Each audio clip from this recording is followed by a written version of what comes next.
Hi, exploring whiskey people. Before we get to today's review, we wanted to let everyone know that September is Childhood Cancer Awareness Month. My son Jason was diagnosed with osteosarcoma, a bone cancer, at the age of 7 and passed away just about a year after that, actually in the month of September.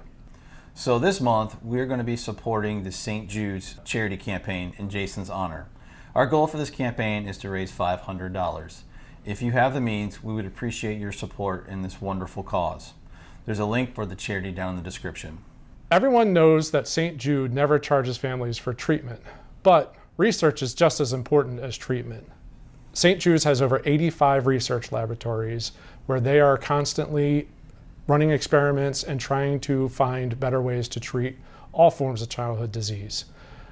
And St. Jude is unusual in the fact that they share all of their research so that doctors and hospitals around the world can use everything that they've learned. Every 2 minutes, a child is diagnosed with some form of cancer. That's approximately over 300,000 kids around the world each year. The most common form of childhood cancer is acute lymphoblastic leukemia. We appreciate any support that you give to this charity and our campaign. Now, on to our next review. Cheers. Cheers. Welcome back. I'm Eric. And I'm Kevin, and this is Exploring Whiskey, where we sample whiskeys from around the world. This episode, we're going to take our first dive into the world of scotches. Yes, we are leaving the mostly Kentucky region, since we were doing all Buffalo Trace. We're leaving that region and we're flying across the Atlantic and hitting up Scotland. First one is going to be the Glenmorangie, 10-year, which I think is a very good one to start with. Good introductory scotch. Yes, and it's the original. So this is their base build, base model. Weird word, but flagship scotch. This is their simple, basic version, and then from there they go off into multiple directions, and that's going to be one of the fun things we get to do, similar to Buffalo Trace, where they have a couple different lines. For scotches, they do something totally different. They'll finish it in different barrels because they're allowed to. They'll do a lot of different aging techniques. So the fun part with something like this is going to be your base build, and then we're going to be able to sample it, what's 2 years later finished in a port cask, or what's 4 years later finished in a sherry cask. So this will be a fun one to continue to explore.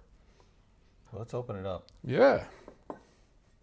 So this is a brand new. I think for most of my friends, the Scotch world is intimidating because most of them think of the very peaty, and it's just not something that they're interested in. But I think this one can change a lot of people's opinions on scotches. Yes, I've definitely seen some people go, wait, what? That's not that Scotch. That's not what Scotch is. Nope. Yeah, a lot of people, there's 5 different regions that have different distilling techniques in Scotland. So this is from the Highland region. So kind of the main middle part of the island of Scotland. So you're going to get, each region's got a different one. Everyone is thinking of that's ISLAY. That is where it's super smoky, super peaty, briny, like all those notes. That's what everybody thinks. That's not what this is. No, this one's from a Scotch, for me, in my experience with Scotch, this is very smooth. Very smooth. Super light on the nose, super light, citrusy. It's not, there is no smoke in this. No. Straight off the nose. Fruity to the nose. Absolutely. I just can't get over how light it is. In the bourbon world, you see a spirit this light. 10 years? You question, should I sample it? Yeah, exactly. Yeah, a 10-year bourbon is going to be more the color of that, of the Infinity bottle. But no. Scotch, well, it's the weather profile if you think about it. So Scotland is temperature change over there is not like Kentucky or anything like that. So They don't get as much of the fluctuation, and they're using used barrels. So that's also going to create a little bit of an anomaly there. So smooth on the taste.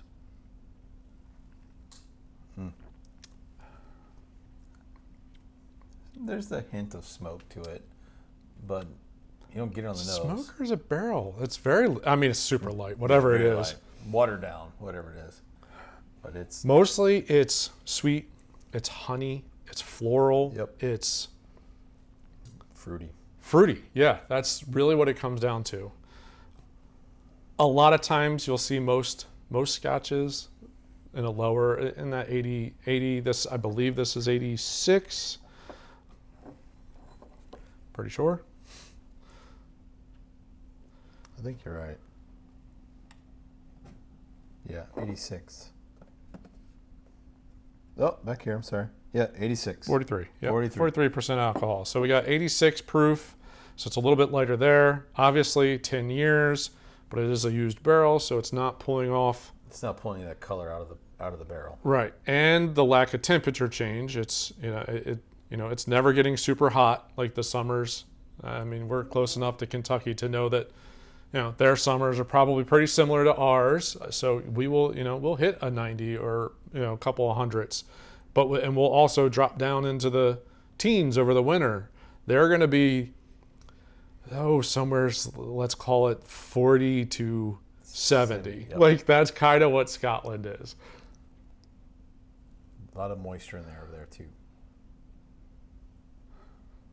There's some legs. I got some oil. Yeah, it is pulling off. It did pull off some oil from the barrel, but it's super light, just like a really light amber honey color. Mm-hmm.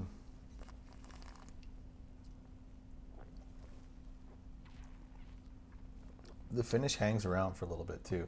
But it's not like a. It's not overbearing. Yeah, that's exactly. Yeah, it's not an overpowering. But it lingers a little bit. It does. It sits there, and it's that sweet, honey, herbal, floral. It's kind of nice. It's a welcoming linger. It's a very nice. It's a very nice. Yeah, not concerned with having that hang around. It's very nice. Overall, nose, the taste, the finish. Again, like I said in the beginning, I think if you are wanting to dip your toes in the water, this is definitely a nice starter.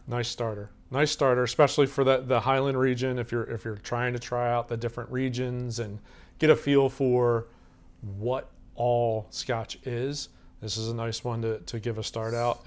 Scotch is like the bourbons and whiskeys. I mean, there's such a wide variety of this to the very peaty, the very smoky, where bourbons is in the same realm. I just know my friends, some of my friends shy away from the scotches because of that. I don't like that peat. I don't like that heavy smoke flavor. But like this bottle, there's very little smoke. It's very fruity, very light.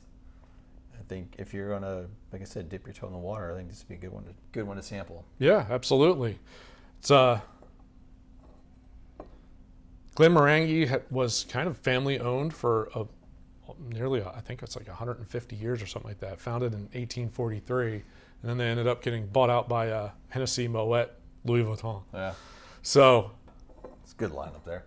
Yeah. So they pulled that in there, and they've done. I think they've expanded it more. I think they really have. There's a range of these. There's now 8, I think, different varieties of, different ages, different finishes, all that kind of stuff. My first experience is something that I wish I still had at least a pour of, was the Signet. So Glenmorangie, their marquee version is called Signet, and it's in a black lacquer box, and it's everything about it just oozes. This is really, really nice. Mm-hmm. It's also really, really expensive. And I had always had that same opinion. It's going to be smoky. It's going to be heavy. It's going to be not a taste I enjoy. And it was totally the opposite of that. It was light, it was fruity, citrusy. There were so many wonderful flavors to it, and it was really light and, a neat drink, which to me, this is a neat drink. So when you drink scotch, let me ask you, do you drink it neat or are you a scotch on the rocks? I'm not sure I've ever had scotch on the rocks. I think I always drink scotch neat. 98% of the time I am neat. I think there's a couple of times I've had it where it's been on the rocks, but it's been a small, just a regular cube Like out a- of your freezer. yeah, Not a full like cube you drink bourbon or whiskey with. Not a big pour. But I'm more of a fan with scotch to drink it neat. I totally agree. I also think given the proof, It's a little lighter. I don't think you need it. I think if you put a cube in it, it really, really would water it down. Yeah, you're bringing it down into the 70s and 60s, and it's More of the Coors. Yeah, exactly. Yeah, no, But no, super enjoyable. Great beginner if you're looking to stretch into something outside of an American whiskey or a bourbon or something along this.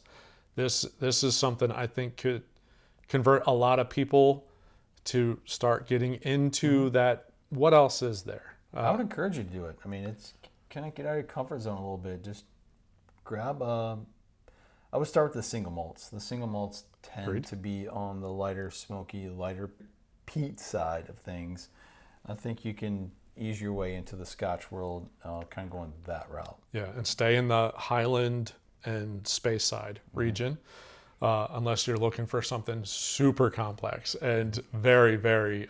We'll get there. A lot of flavors. So get yeah, We'll will get there in some future episodes. Yeah, we are exploring whiskeys from around the world. So we will definitely be touching on some of the smokier scotches that are out there too. I think it's a pretty hard bottle to beat, especially if you're just getting into it. And price-wise, another bonus. These bottles MSRP for mid-30s, 36, somewhere's in that mid to upper 30s.